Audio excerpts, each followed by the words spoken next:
This entire video will be done in an Outback Zach accent and tone. Mostly because it cheers me up when I'm frustrated with demanding customers that are cheap. The tip I'm about to share with you is priceless. Here's what it's about. You have a wheel hub bearing assembly, and there's a lot of metal that gets rusted together. Look at all this surface area. Now, what happens is this. Inside the steering knuckle, it becomes seized with rust. Even though I've removed all 3 bolts and beaten on it with a hammer until it starts to round, it's not coming off. The solution to this problem is simple. You put the bolts back in on each side that is on the low side. You can leave the top bolt out. You take a socket and an extension and get an assistant to turn the steering wheel. Now, your steering knuckle has become a hydraulic press. Is that not fancy or what? It's fancy. So I'll turn the steering wheel to the right in this instance, and I'll brace this.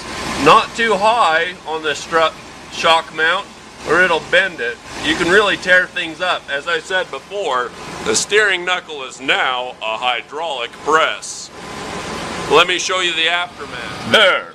Now, as you can see, there's now daylight between the wheel hub assembly and the steering knuckle.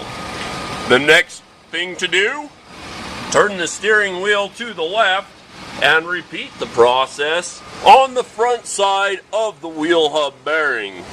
This time, I'm going to use the little notch right here on the lower control arm. Wonderful!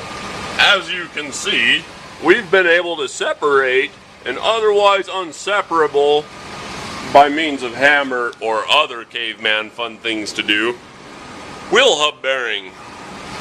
Brilliant! Now, I just need to pull the bolts back out the rest of the way, pull the wheel hub assembly away from the vehicle, and put in the new wheel hub and tighten her in. Wow! Now that is really rusted.